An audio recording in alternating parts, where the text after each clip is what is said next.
ठीक है सर। करे शुरू। जी सर बताएं। मेरी तरफ से सबको आदाब। आज के इस प्रेस ब्रीफ के हवाले से मैं ये बताता चलूँ आपको कि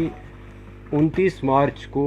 आप सब लोगों ने पहले भी उसको काफ़ी कवरेज दी है। एक बच्ची का जो लाश मिलती है हमें खुरामा गांव, जो Lolab police station Lolab area में है और पुलिस स्टेशन लालपुरा का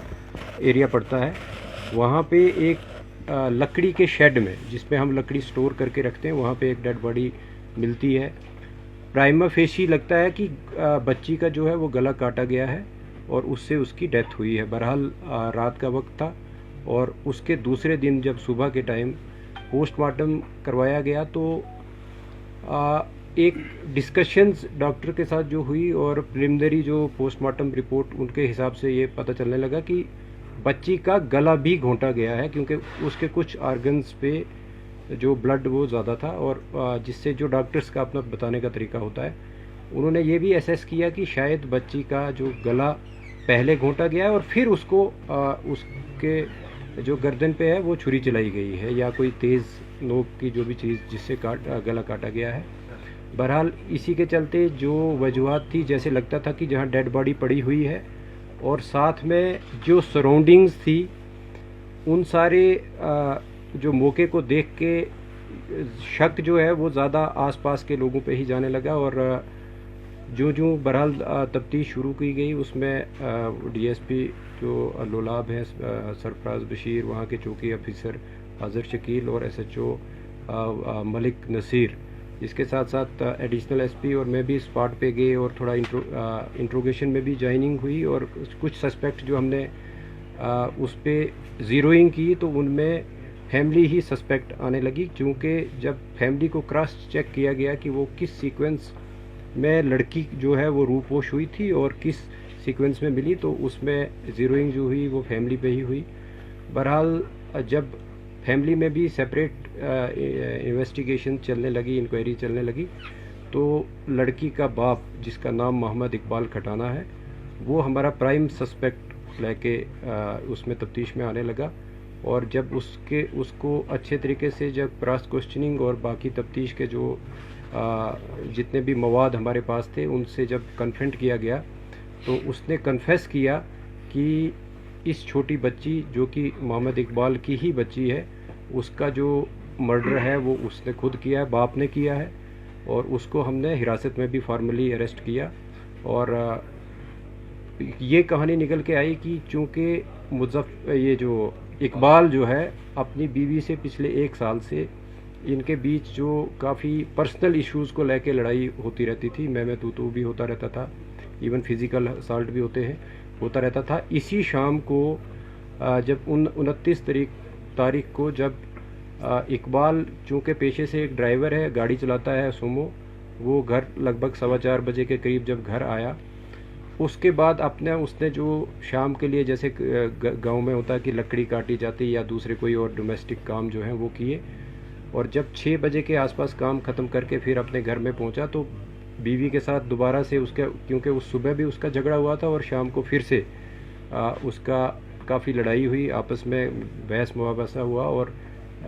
इवन कि उसकी वाइफ ने इसको स्लैप भी किया। तो इसी बीच में वो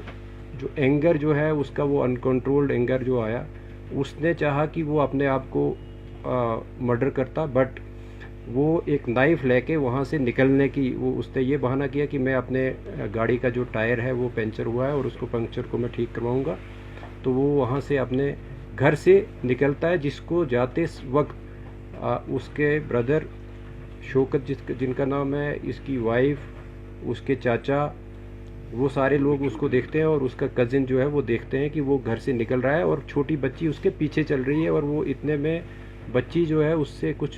पैसे 5 रुपये मांगती है, तो वो उसको 10 रुपये देता है, बट वो पीछे नहीं देखता है और बच्ची उसको फॉलो करती है, जिसको काफ़ी और भी हमारे पास गवाह हैं जिन्होंने उसको बच्ची को फॉलो करते हुए देखा। और वो गाड़ी में ही बच्ची जो है इकबाल के साथ बैठ गई। इसके बाद वो हार्डन की तरफ आया और फिर उसके बाद सीवर की तरफ, खुरामा की तरफ आया, और जहाँ पे गाड़ी में ही, चूँकि उसके बाद इफ्तारी का भी वक्त था और गाड़ी उसने एक आइसोलेटेड प्लेस पे लगाई। जब देखा कि लोग जो है वो चूँकि इफ्तार के बाद रश भी कम हो जाता है, आजकल तरावी का वक्त होता है, और जो ही तरावी के लिए लोग निकल पड़े, तो उसने ये सोचा कि लड़की मेरे साथ है, अगर मैंने भी अपने आप को ख़त्म करना है तो इसका क्या करूं। और वो जो आउट ऑफ रेज जो है वो पहले बच्ची का गला घोंटा, और बच्ची जो है उसकी डेथ जो है उसी में हो गई। और वो अपनी सोच को बदलते हुए सोचा कि बच्ची को मैं कैसे किसी जगह ऐसी जगह रखूं कि वो उसकी डेड बॉडी जो है वो मिल जाए, और फिर मैं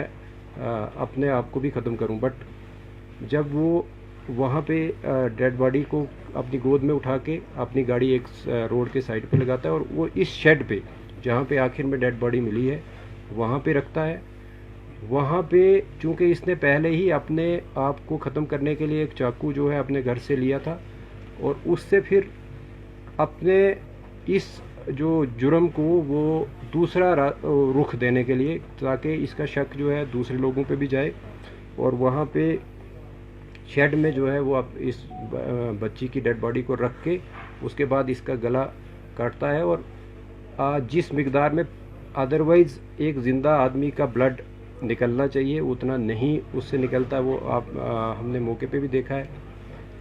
उसके बाद ये चाकू को धो के और अपने पास रख के फिर जाके अपनी गाड़ी को लाके हिस्बे मामूल जहाँ पे ये गाड़ी को रखता था वहाँ पे ही गाड़ी को दोबारा पार्क करके जब घर जाता है, उसके बाद ही घर वाले इसको पूछना शुरू होते हैं कि बच्ची आपके साथ गई थी और बच्ची कहाँ पे है। तो वो ये बहाना बोलता है कि बच्ची मेरे साथ नहीं थी। अलबत्ता चूँकि 3-4 लोग जो मैंने पहले भी जिक्र किया कि जिन्होंने उसके फॉलो करते हुए देखा था बच्ची को, तो वो भी उसको कन्फ्रंट करते हैं, और इस बीच वो एक और बहाना बना के वो दूसरे उसमें उलझन में अपने आप को जो ख़त्म करने की कहानी को छोड़ के दूसरे उसमें रूप में आके और बच्ची को ढूंढने के गर्ज से या उसको एक और दूसरी रूपोश वाली जो भी मोड़ देने के गर्ज से वो थाना में पहुंचता है, और वहाँ पे अपनी रिपोर्ट जो है वो दर्ज करवाता है कि मेरी बच्ची गायब है। लेकिन जिस बीच वो रिपोर्ट करने के लिए आ रहा होता है उसी बीच जब उसके घर वाले या दूसरे मोहल्ले वाले बच्ची को ढूंढ रहे होते हैं, मस्जिद से भी अनाउंसमेंट की जाती है, और उसकी वाइफ को ये बच्ची इस शेड में स्पॉट होती है डेड हालात में। तो वहाँ से फिर बच्ची को बरामद करके वो फिर से जो मैंने पहले शुरुआत में की कि बच्ची को किस तरीके से फिर उसका पोस्टमार्टम किया गया और बाकी जो सारी कार्रवाई मुकम्मल की गई। अभी तक की तफ्तीश में सिर्फ मोहम्मद इकबाल ही एक वाहिद सस्पेक्ट जो वाहिद मुलजिम जो है वो सामने उभर के आया, ट्रांसपायर हुआ है इन्वेस्टिगेशन में, और उसी को गिरफ़्तार भी किया गया है। जिस चाकू से उसने बच्ची का गला काटा था वो भी उसने फिर किचन में एक और मखसूस जगह पे छुपा के रखा था, वो भी बरामद किया गया है। इसके साथ साथ उसके कपड़े जिन पे जो उसके कफ्स होते हैं कॉलर, ये जो बाजू के, उनसे भी ब्लड जो स्टेन्स मिले हैं और उनको भी सीज़ किया गया है। और जहाँ जहाँ पे वो रुका है और जिस तरीके से हमने टेक्निकल जो एविडेंस को कलेक्ट किया है वो बिल्कुल कॉरोबरेट होता है कि वो कहाँ कहाँ गया था और किस किस कौन कौन सा उसका मोमेंट पैटर्न रहा है, वो भी सारा इस्टेब्लिश हुआ है। बहरहाल जो तफ्तीश अभी तक हुई थी, और मुझे लगता है कि यहाँ तक ही हमारी तफ्तीश जो है, अब इसको सिर्फ जो बाकी लीगल प्रोसीजर्स हैं वो हमने पूरे करने हैं, और जो इकबाल है उसको गिरफ्तार किया गया है। सर इस साजिश में और कोई अरेस्ट हो सकता है, क्योंकि जिस तरह से डोमेस्टिक मियाँ बीवी की लड़ाई जो है वो मुझे लगता है थोड़ी बहुत नोक झोंक, बड़े लेवल की नोक झोंक हर जगह होती है। बहरहाल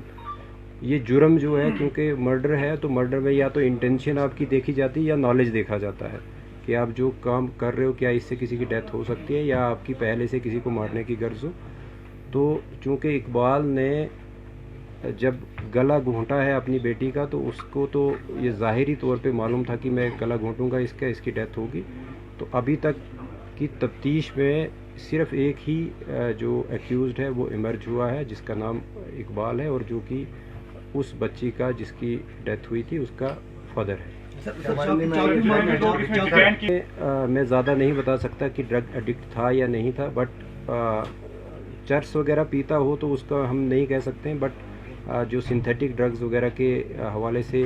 टेस्ट भी करवाया गया है, उसमें कुछ नहीं ऐसा आया है। क्या सर पुलिस के पास